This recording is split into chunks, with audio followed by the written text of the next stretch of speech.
आज जो हम अकाउंट का जो है 6 चैप्टर पार्ट 1 का जो पढ़ेंगे जिसका नाम है डिसोल्यूशन ऑफ पार्टनरशिप फर्म। सबको पता है डिसोल्यूशन का मतलब क्या होता है कि जो पार्टनरशिप फर्म जो पार्टनर्स काम कर रहे हैं वो सब क्या हो जाएंगे, डिसॉल्व मतलब अलग अलग हो जाएंगे, काम में इंटरेस्ट नहीं है, सब अपना अपना देखेंगे।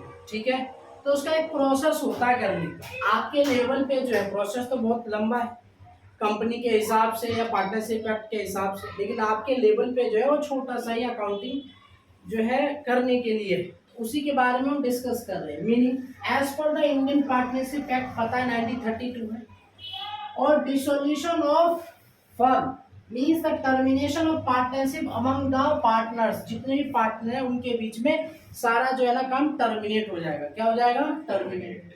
When a firm is dissolved, the business of firm is terminate. अगर फर्म डिसॉल्व तो बिजनेस भी अपने आप ही terminate. All the asset and firm and dispose सबको बेच दिया जाएगा, सारे आउटसाइडर लायबिलिटी को पे कर दिया जाएगा, पार्टनर्स लोन को कैपिटल पे कर दिया जाएगा। ठीक है, फिर जो बचेगा वो part. Dissolution of partnership is refers to the terminal of old partnership agreement, reconstruction of the firm। जो पुराना पार्टनरशिप फर्म जब आपने बनाया था एग्रीमेंट उसमें उसके हिसाब से डिसोल्यूशन होगा। ठीक है, नया नहीं बनेगा इसके लिए, जो पुराना है वही, ओल्ड इज गोल्ड, पुराना ही चले। होता क्या है, it may taken place of change in the profit sharing ratio among the existing partner. कर सकते हैं admission of a partner, admission, retirement of death of partner होगा। इट मे और मे नॉट रिजल्ट, हो भी सकता है नहीं। Closing down in the business of the re amount of partner में decide to carry on the business under new agreement के हिसाब से। ठीक है, अब type of dissolution of firm कितने होंगे? ए partnership firm can be dissolve, कर सकते हैं इन तरीकों से। ठीक है, पहला है व्हेन ऑल पार्टनर, सारे पार्टनर ने कह दिया हमें क्या करना है, पार्टनरशिप को डिसॉल्व करना है, तो उसके लिए सेक्शन 40 है पार्टनरशिप एक्ट 1932 का। कंपल्सरी कब डिसोल्यूशन हो जाता है? जब व्हेन ऑल या एक्सेप्ट एक पार्टनर ना वो इंसॉल्वेंट हो जाता है। क्या हो जाता है? इंसॉल्वेंट, पैसे देने की कैपेसिटी नहीं होती तब हो जाएगा, अपने आप ही हो जाएगा, कुछ कहने की जरूरत नहीं है। When business of the firm become unlawful, जब आपका बिजनेस क्या हो, अनलॉफुल, गलत तरीके का हो, तब on the happening of May following the events, section 42 में कुछ ऐसे इवेंट्स होंगे तो अपने आप ही हो जाएगा। On the insolvency of partner, जब पार्टनर क्या हो जाएगा, इंसॉल्वेंट हो जाएगा। Fulfilment of the objective of firm which is the firm was form, जिस ऑब्जेक्ट के लिए आपका बिजनेस जो है ना फॉर्म किया था वो ऑब्जेक्ट क्या नहीं हो रहा है, पूरा नहीं हो रहा है। On the expiry of the firm which the firm was form, अगर एक्सपायरी हो गया फर्म जो आपने डेट रखी उस हिसाब से तो भी अपने आप हो जाएगा। ठीक है, तो ये तरीके हैं, ये मीनिंग है। इतनी चीज समझ में आ गई। हम पढ़ेंगे डिसोल्यूशन ऑफ फर्म। ठीक है, उसके बारे में बहुत सारी हम चीजें पहले पढ़ चुके हैं, तो ये हम मेथड्स पढ़ रहे हैं कि क्या करेंगे, डिसोल्यूशन ऑफ एसेट्स के जो मेथड है। उसके बाद जो हमारा दोनों के बीच में जो है डिसोल्यूशन ऑफ जो है आपका ये पार्टनरशिप और डिसोल्यूशन ऑफ फर्म, दोनों के बीच में हम डिफरेंस जो है करेंगे। ठीक है, तो चलिए शुरू करते हैं बिना किसी जो है देरी के। डिसोल्यूशन ऑफ एसेट, ये है एसेट ऑफ द फर्म और first to be applied in paying of debts. सबसे पहले जो है ना डेब्ट्स को पे किया जाता है डिसोल्यूशन में, मैंने आपको पहले क्लियर किया हुआ है। ठीक, और the firm to the third party, जो कि अलग से कोई party. Next is paying the each partner relatively what is the due, जिसका सब जैसे कि सबसे पहले लोन, किसी पार्टनर का अगर लोन है तो वो पहले पे होगा। From advances and disbursement from capital, paying the each partner is relatively what is the due him account is capital and residue to be divided among the partner proportion which they are entitled to share of profits, जो उसके share of profits है उसके हिसाब से जो उसका capital है। ठीक है, अब कैपिटल सबके मान हो जाए 5 लाख रुपीज़ है, 5 लाख तो बचा नहीं मेरा थर्ड पार्टी पेमेंट के बाद, तो उसके बाद क्या हो गया कि थर्ड पार्टी पेमेंट के बाद बच गया 2 लाख, तो 2 लाख किसी एक को तो दे नहीं सकते, तो उनके शेयर प्रॉफिट के प्रपोर्शंस के हिसाब से वो 2 लाख को बांट लेंगे या कैपिटल बेसिस पे बांट लेंगे, जैसा भी होगा। ठीक है, नेक्स्ट है distinction between the dissolution partnership and firm. Partnership का डिसोल्यूशन अलग होता है और फर्म का डिसोल्यूशन अलग होता है। ठीक है, तो ये है पहला बेसिस, चेंज इन इकोनॉमिक्स, जब इकोनॉमिक्स आपकी चेंज हो तब की बात है। The economics are relation to the partnership among the different partners are change, ठीक है। जो इकोनॉमिक के रिलेशन के हिसाब से है, जो हर पार्टनर का जो क्या होता है डिफरेंट होता है, क्या होता है डिफरेंट, वो अपने जो इंटरेस्ट के हिसाब से चेंज कर सकता है। फर्म का कब होगा, the economic relation all the partners are come to the end, जब सारे पार्टनर्स क्या हो जाएंगे एंड हो जाएंगे, तब फर्म का डिसोल्यूशन होगा। लेकिन अगर किसी एक पार्टनर का डिफरेंट है, क्योंकि यहाँ पार्टनर डिफरेंट है, एक का हो तो ये नहीं कि फर्म का भी डिसोल्यूशन हो गया। ठीक है, यहाँ पे सबका होना जरूरी है। यहाँ पे किसी एक का भी हो गया तो पार्टनरशिप डिसॉल्व हो जाएगी। पार्टनरशिप डिसॉल्व का मतलब ये नहीं कि डिसॉल्व जो है फर्म हो गई। ठीक है, ये याद रखिए। दूसरा टर्मिनेशन बिजनेस, कैसा है business, the business of the firm is not terminating, नहीं बढ़ाना चाहते, the business of the firm is closed. ठीक है, जैसे हम 3 पार्टनर हो गए ए बी सी, ठीक, हम तीनों ने जो है शूज की फैक्ट्री, लेकिन हमारा नेचर ऑफ बिजनेस ये टर्मिनेट आगे नहीं बढ़ाना चाहते, हम इस कोर फील्ड को चेंज करके किसी सर्विस सेक्टर में जाना चाहते हैं। तो एक पार्टनर सी ने मना कर दिया, किसने मना कर दिया, सी ने मना कर दिया। जब सी ने मना कर दिया तो उससे क्या हो गया, आपके टर्मिनेट आगे नहीं बढ़ेंगे, तो ये हो गया डिसोल्यूशन ऑफ पार्टनरशिप। फर्म में क्या, हमने बिजनेस ही फर्म को ही क्लोज कर दिया, तीनों पार्टनर एग्री हो गए भैया हमें नहीं चलाना, इसको बंद कर। ठीक है, बहुत सारे रीजन है, लॉस है, इंटरेस्ट है। Asset and liabilities, asset and liabilities are revaluate होता है, न्यू बैलेंस शीट बनती है, जिसकी जितनी वैल्यू उस हिसाब से फिर उसको डिस्ट्रीब्यूट कर दिया जाता है। Asset are sold and realise, the liabilities are paid off. Asset को बेचो, लायबिलिटीज को पहले पे कर दो, जो बचा वो हमें ले लेना है। तो इसके कुछ पॉइंट्स हैं पढ़ेंगे, वो हम पढ़ेंगे रियलाइजेशन के बारे में। ठीक, रियलाइजेशन का फॉर्मेट क्या होता है, ठीक, उसके अलावा जो है ये इसकी मीनिंग क्या होती है। आज हम इस जो है वीडियो क्लास में 2 टॉपिक के उसमें डिस्कस करेंगे, रियलाइजेशन अकाउंट और फॉर्मेट ऑफ रियलाइजेशन। जो थोड़ा बड़ा है लेकिन हम उसको समराइज करके छोटे में लेके आए हैं, 1-2 पॉइंट्स अगर रह जाएंगे तो नेक्स्ट क्लास में हम उसको कवर अप करेंगे। तो बिना किसी जो है वेस्ट की टाइम को हम आगे जो है स्टार्ट करते हैं इसको। ओके, ठीक है। Realisation account is open of dissolution of firm to close down. ठीक है, close down the books of account of the firm, यानी कि ये जब ओपन किया जाता है जब आपकी फर्म की बुक्स क्या होने वाली होती है, क्लोज, क्या क्लोज। ठीक, this account is a nominal account, ये तो आपको अच्छे से पता है। गोल्डन रूल क्या होता है, all the expenses and losses are debit, all the income and gains are credit, real personal, है ना, golden rule of account. The purpose of, एक नंबर में आ सकता है, the purpose of this account is show the profit और loss in realisation asset and liability की payment. इसमें जो पर्पस होता है कि आपका जो प्रॉफिट हुआ है एसेट और लायबिलिटी के रियलाइजेशन से वो पेमेंट करने के लिए, सबसे पहले जो थर्ड पार्टी को पेमेंट करते हैं, जो हम पुरानी वीडियो क्लास में जो है डिस्कस कर चुके हैं। अब उसके फॉर्मेट के बारे में बात करें, इसके बारे में फॉर्मेट में ये आपको अच्छे से पता है, डेबिट साइड होता है, क्रेडिट साइड होता है। ठीक, अगर हम अपनी भाषा में गए तो एसेट को उठा के इधर फेंक दो, लायबिलिटी को इधर फेंक दो, जो रियलाइज करोगे लायबिलिटी को इधर फेंक दो, जो एसेट रियलाइज करोगे इधर फेंक दो। ठीक है, इतना ही करना है, बस 2-3 आइटम नए आ जाते हैं, जैसे टू ऑल एसेट, सारे एसेट आएंगे, कुछ छोड़ के, एक्सक्लूडिंग कैश और बैंक नहीं आएगा, कैश और बैंक नहीं आएगा। फिक्टिशियस एसेट नहीं आएगा, जो हम डिस्कस कर चुके हैं पहले की क्लास में। डेबिट P&L अकाउंट का जो डेबिट साइड होगा वो नहीं आएगा, डेबिट बैलेंस पार्टनर्स कैपिटल का नहीं आएगा, लोन ऑफ पार्टनर का नहीं आएगा, और कैपिटल और करंट अकाउंट का बैलेंस नहीं आएगा। बाकी इनको छोड़ के जितने भी एसेट्स में है वो सब आ जाएंगे। दिक्कत है, फर्स्ट वाला पॉइंट जो है क्लियर हो गया। दूसरा है टू बैंक कैश अमाउंट, किसके लिए, paid of discharge of liability. अगर रियलाइजेशन के टाइम में आपने किसी लायबिलिटी को पे करने के लिए कैश या बैंक का यूज किया है तो यहाँ आएगा। फिर आता है बैंक और कैश, वो अमाउंट जो आप अनरिकॉर्डेड लायबिलिटी है, जब आपने रियलाइज करा तो आपको कोई नई लायबिलिटी मिल गई तो आप उसको किससे पेमेंट करोगे, कैश या बैंक से। टू बैंक कैश, अगर आपने कोई जैसे कि लिक्विडेटर आता है लिक्विडेट करने बताने के लिए, तो उसको जो पेमेंट करोगे तो यहाँ आ जाता है, कोई भी खर्चे का अगर उस समय पेमेंट होता है। फिर टू पार्टनर्स कैपिटल अकाउंट, अगर कोई पार्टनर जैसे कोई एसेट ले जाता है, टेकन ओवर करता है, ठीक, और एनी एक्सपेंस पे करता है अपने बिहाफ पे, तो इधर आ जाएगा। ठीक, डेबिट साइड के जो है 5 टर्म्स हो गए। अब क्रेडिट साइड के अब जो है टर्म्स करेंगे। इसमें 1-2 टर्म्स है जो नेक्स्ट जो है क्लास में डिस्कस करेंगे। ये बाय ऑल लायबिलिटीज, जैसे यहाँ एसेट है वैसे यहाँ लायबिलिटीज है। इसमें भी एक्सक्लूडिंग है क्रेडिट, यहाँ क्या था डेबिट, यहाँ क्या हो जाएगा क्रेडिट, उल्टा चलेगा। रिजर्व अकाउंट, पार्टनर्स कैपिटल और current account. By provision of any asset, अगर आपने किसी का जो है प्रोविजन बना रखा है एसेट का, तो सच ए प्रोविजन डाउटफुल डेट्स और प्रोविजन फॉर डेप्रिसिएशन ही होता है। ठीक।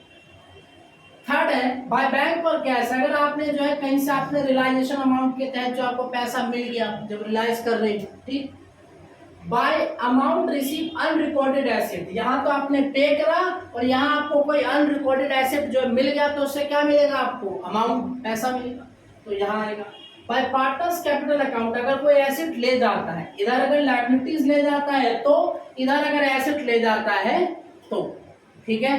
तो ये हो गया इस फॉर्मेट में, तो पॉइंट्स रह गए जहाँ पे खत्म की थी, आज वहीं से शुरू करेंगे। जो रियलाइजेशन के कुछ पॉइंट्स रह गए थे और उसके बाद जो हम करेंगे वो डिफरेंस जो है आपका रियलाइजेशन और रिवैल्यूएशन। रिवैल्यूएशन हम किस में पढ़ते हैं, रिटायरमेंट एडमिशन, और रियलाइजेशन केवल डिसोल्यूशन में काम आता है, तो उनके बीच में डिफरेंस। और आज जो हम नया स्टार्ट करेंगे जनरल एंट्रीज, तो बिना किसी बकवास के करते हैं शुरू। देख रियलाइजेशन हमारा एक ही है, अगर यहाँ पे जो है आपका शॉर्टेज हो जाए तो लॉस हो जाता है, और अगर इधर जो है एक्सिस आ जाए तो क्या हो जाता है प्रॉफिट हो जाता है। तो प्रॉफिट को जो है पार्टनर्स कैपिटल में भेज देते हैं, इधर भी पार्टनर्स कैपिटल में भेज देते हैं, कोई दिक्कत, ठीक। ये हो गया। अब ये distinction between the realisation and revaluation, ये है time of preparation. This account is prepared at the dissolution, ये हमें अच्छे से पता है रियलाइजेशन केवल डिसोल्यूशन में होता है, और ये अकाउंट प्रिपेयर कब होता है एडमिशन और रिटायरमेंट और डेथ, जो भी हम पढ़ते हुए आ रहे हैं। उसके बाद ऑब्जेक्ट क्या होता है, this account is prepared the find of the profit loss of realisation of asset and payments and liabilities. Asset हमें पेमेंट कितनी करनी है, हमारी लायबिलिटीज कितनी है, हमारा प्रॉफिट कितना है, जब हमारा ये होने वाला होता है इसके लिए हम बनाते हैं। इसका क्या होता है, this account is prepared find out profit loss revaluation asset and liabilities. इसमें पेमेंट्स है, इसमें पेमेंट्स है, इसमें पेमेंट्स नहीं है। Asset and liability show in this account their book value, किस पे लेते हैं बुक वैल्यू, और ये किस पे लेते हैं इंक्रीज और डिक्रीज हमें देख रिवैल्यूएशन, जो इंक्रीज ऑफ एसेट तो क्रेडिट साइड कर लेते हैं और डिक्रीज इन एसेट तो डेबिट साइड कर लेते हैं। लायबिलिटीज का उल्टा होता है, डिक्रीज होता है तो क्रेडिट आ जाता है, इंक्रीज होता है तो debit are shown in this account, ठीक। एक्सपेंस, अब इनको कराने में खर्चा भी तो आता है ना, ऐसे तो नहीं जाएगा। वैसे भी हम जो अकाउंट्स के बच्चे, हम तो एक चीज बताएंगे तो पैसा ले, अमाउंट ले, हाँ या ना, ठीक है। Usually the dissolution expense are shown this account, इसमें शो कर देते हैं, इसमें नो एक्सपेंस आर शोन। हम इसमें कभी एक्सपेंस दिखाया हमने रिवैल्यूएशन में नहीं, इसमें एक्सपेंस इसलिए दिखाते हैं क्योंकि ये लास्ट वाला स्टेप है, इसको लिक्विडेटर आके करेगा, इसीलिए एक्सपेंस दिखाया जाता है। तो यहाँ तक जो आपका क्लियर होगा। अब कर रहे हैं जनरल एंट्रीज। अब जनरल एंट्रीज में पहला है अनरिकॉर्डेड एसेट, जब आप जो रियलाइजेशन कर रहे हैं आपको छोटी सी एसेट मिल गई जो आपके बुक्स में नहीं थी, तो उसे कहते हैं अनरिकॉर्डेड एसेट। ऐसे ही अनरिकॉर्डेड क्या आएगा लायबिलिटीज, क्या आएगी लायबिलिटीज।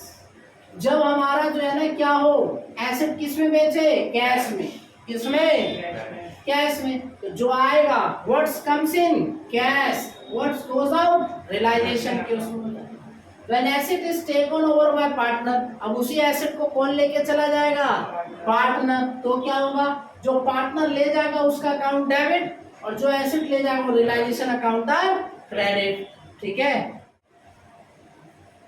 सेकंड, अभी हम जनरल एंट्रीज कर रहे थे, अब जो हम बात करेंगे जनरल एंट्रीज में जो है सेकंड, पहला क्या था हमारा अनरिकॉर्डेड एसेट, अब है अनरिकॉर्डेड लायबिलिटीज। उसमें दो केस है, एक तो कैश में है और एक पार्टनर ले जाता है। इसमें भी दो केस है।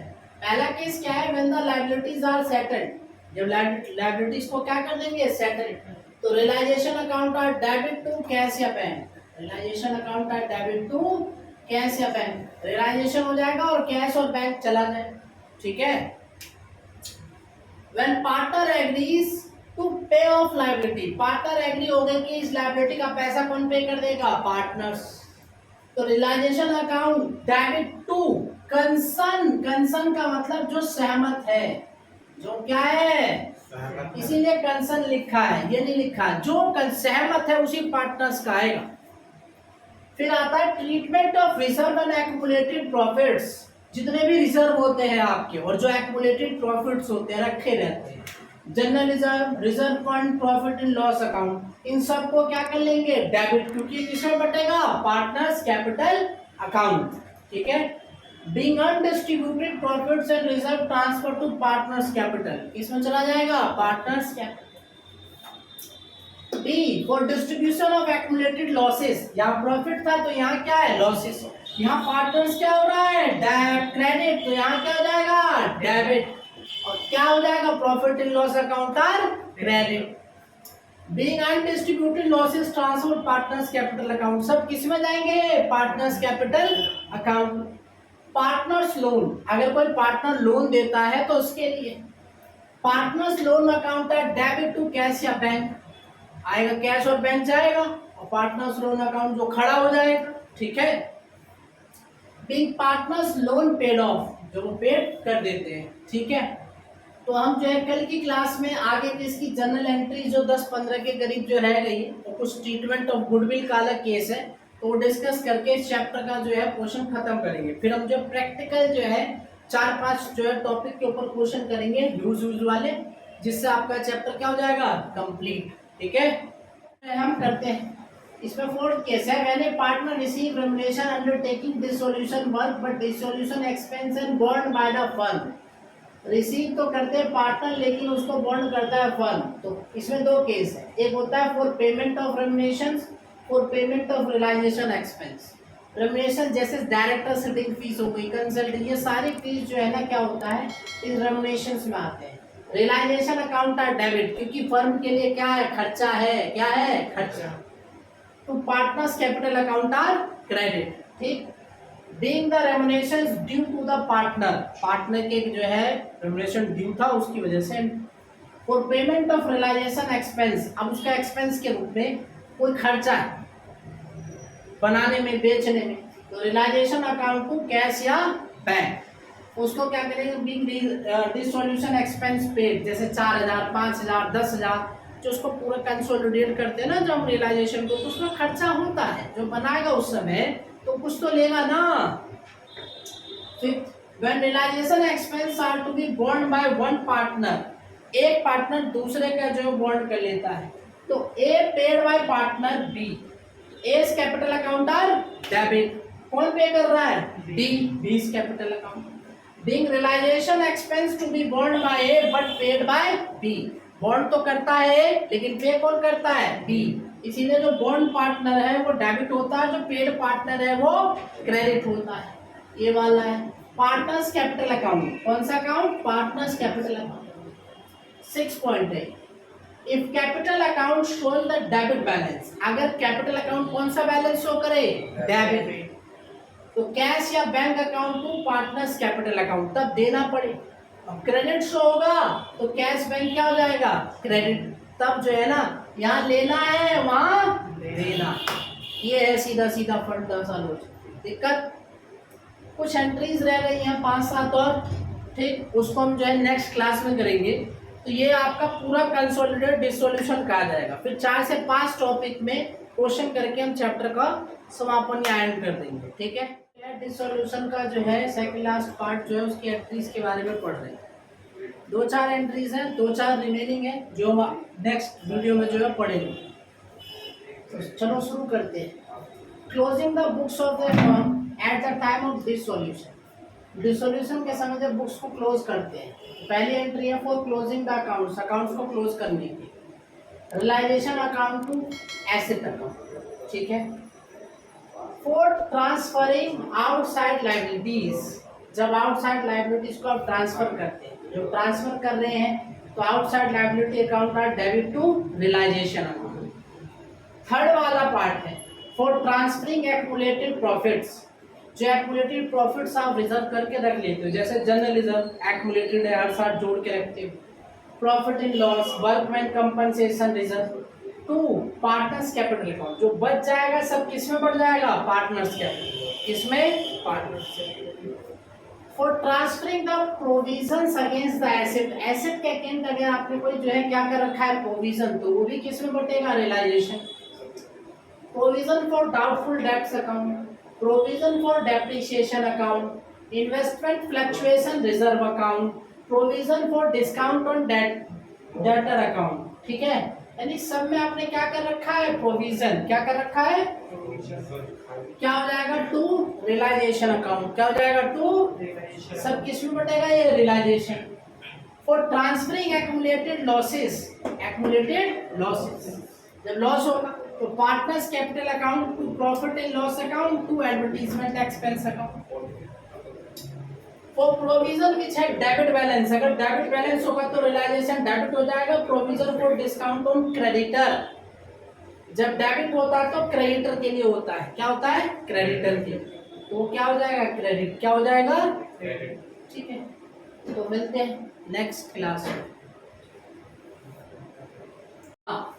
तो फिर आगे की एंट्रीज करते हैं, नंबरिंग गलत है तो। फॉर रियलाइजिंग एसेट, जब एसेट को रियलाइज करते हैं तब क्या है, या तो अनरिपोर्टेड एसेट जो पहले हम पढ़ चुके हैं, और सेल ऑफ एसेट जब सेल कर देते हैं, तो जब सेल करेंगे तो क्या आएगा, पैसा। और हम तो अकाउंट के स्टूडेंट हैं, हमें तो पैसे से ही मतलब होता है, हर चीज में क्या चाहिए, पैसा, रोकड़ा, हस्त रोकड़ कहते हैं उसे हिंदी में, अकाउंट्स की भाषा में, ठीक है, हस्त रोकड़। Bank account to realisation account, ठीक है, जैसे आप वो करते हो ना एंट्री, जनरल एंट्रीज, उसे प्रविष्टियां कहते हैं, प्रविष्टियां, खाते, उच्चयंती खाता, ठीक है। For asset and recorded asset taken over by partners, partner जब ले जाता है तो जो ले जाएगा वो डेबिट, रियलाइजेशन क्या हो जाएगा, क्रेडिट। डिस्चार्ज लायबिलिटी, लायबिलिटी को क्या कर देना है, डिस्चार्ज, हटा दे। फर्स्ट केस है for payment of liabilities unreported liabilities, ठीक है। Realisation account are debit to bank account, यहाँ रियलाइजेशन जो जा रहा था, यहाँ क्या होगा, डिस्चार्ज करेगा तो बैंक से पैसा जाएगा और रियलाइजेशन में आ जाएगा। For liability unreported liability take on over by partner, तो realisation account to partners capital account, ये चला जाएगा, ठीक है। For closing partner current account, अगर करंट अकाउंट क्लोज करना है तो if current account show credit balance, कैसा बैलेंस शो करे, क्रेडिट, तो होगा partners current account debit to partners capital account, ठीक है। अगर उसका जो है ना डेबिट बैलेंस शो करे तो partners capital account to partners current account, उल्टा हो जाएगा, रिवर्स हो जाएगी, एंट्री क्या हो जाएगी, reverse. For closing realization account, जब रियलाइजेशन है। For profit on realization if the credit side bigger, जब वो बड़ा हो credit side, realization account debit to partners capital account, कौन सा account, partners capital account. For loss on realization, for loss on realization, ठीक है, तो partners capital account debit to realization, ठीक है। तो 3 एंट्रीज मैक्सिमम जो रह गई हैं, जो हम आगे पढ़ेंगे। लास्ट जो जनरल एंट्रीज हमारी 3 रह गई थी, for payment of partners loan account, partners के लोन अकाउंट का जब हम पेमेंट करेंगे तो पार्टनर्स लोन अकाउंट है डेबिट टू बैंक या कैश अकाउंट, क्योंकि पैसा तो उसी से जाएगा। For closing partners capital account, अब जब सारी एंट्रीज हो जाएंगी तो लास्ट में कौन से जो है अकाउंट्स बंद करेंगे, पार्टनर्स का ही बंद करेंगे, वही तो बचा है ना।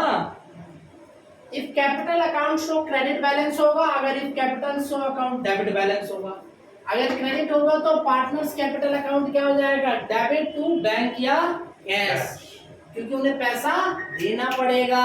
अगर डेबिट होगा तो पैसा लेना पड़ेगा, जब लेंगे तो बैंक ऊपर आ जाएगा, पार्टनर्स कैपिटल अकाउंट क्या हो जाएगा, दिक्कत है। तो इतनी सी बात है, हमारी पूरी जनरल एंट्रीज हो गई। अब इसके ऊपर हम जो है 4-5 प्रैक्टिकल के क्वेश्चंस करेंगे, ठीक है, और फिर जो है चैप्टर का क्या कर देंगे, दिए हैं, ओके। तो मिलते हैं प्रैक्टिकल सेशन में आपसे।